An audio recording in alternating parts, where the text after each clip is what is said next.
Alors, bilan du cours sur l'entreprise. On part de l'entreprise étudiée. Pour pouvoir travailler dans une entreprise et développer un commerce quelconque, il va falloir qu'on ait des employés,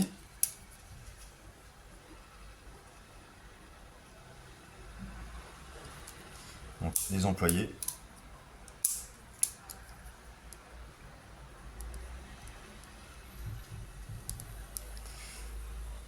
une entreprise dans laquelle on va faire venir du matériel ou des matériels, des matériaux, des matières premières. Quand on aura fait venir ces employés et les embaucher en fonction de leur CV, de leur expérience et de leurs compétences, on va pouvoir les faire concevoir et produire les objets ou les services de l'entreprise. Ces objets, ces services, leur objectif, c'est d'être vendus, soit par le biais d'une boutique ou d'un réseau commercial, en direct ou en vente en direct. Vente directe, vente indirecte.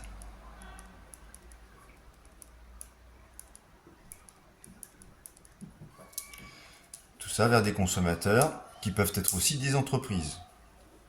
Je représente des personnages qui sont les consommateurs. Consommateurs. Les consommateurs, en échange du produit ou du service qu'on va leur apporter, vont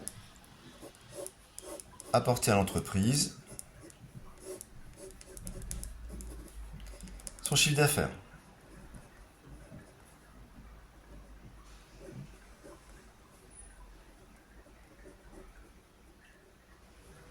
Le chiffre d'affaires va être une somme d'argent qui va être répartie en investissement dans l'entreprise,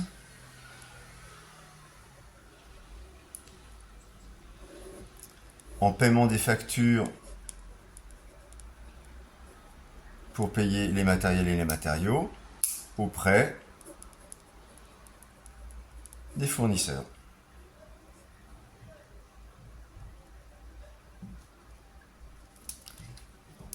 On va continuer avec cette somme de chiffre d'affaires à payer les salariés sous forme de salaire. Nous ne sommes plus dans la Rome antique. Et on va avoir maintenant le résultat de l'opération, c'est-à-dire qu'on a une somme d'argent dont on extrait les investissements, dont on extrait les factures, dont on extrait les salaires. Il va nous rester le résultat comptable en fin d'année comptable. Soit il est négatif,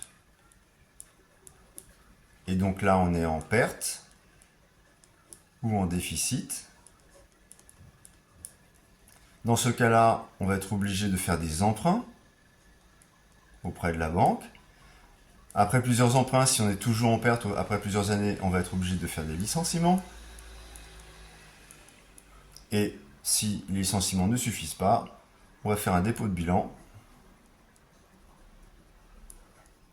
à la suite de notre faillite. Dans le cas où le résultat est positif ou nul, là on est en gain, appelé aussi bénéfice. Et là, c'est un bénéfice brut. Pourquoi ? Parce qu'on va avoir un État qui va être très intéressé par cette somme, qui va s'appeler le gouvernement et qui va taxer les impôts sur les bénéfices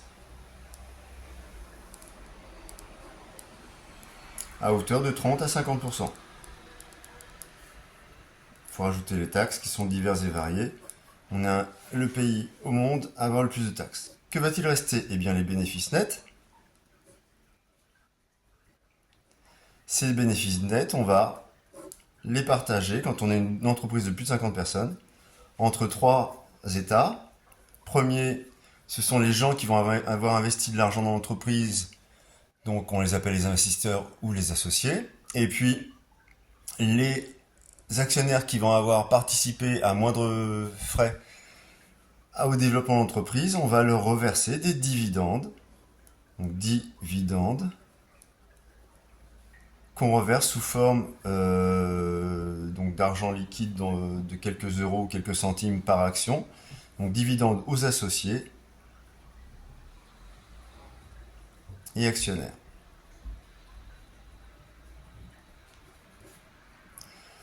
L'autre partie, on va remercier les personnes qui ont travaillé dans l'entreprise, donc on va leur verser une prime d'intéressement. Prime d'intéressement aux salariés. Ça peut aller de un mois, un demi-mois à 1, 2, voire 3, 4 mois. C'est déjà plus rare, mais ça arrive. Et puis, quand on veut avoir un peu d'argent de côté, eh bien, on met le reste en fonds de réserve. Fonds de réserve.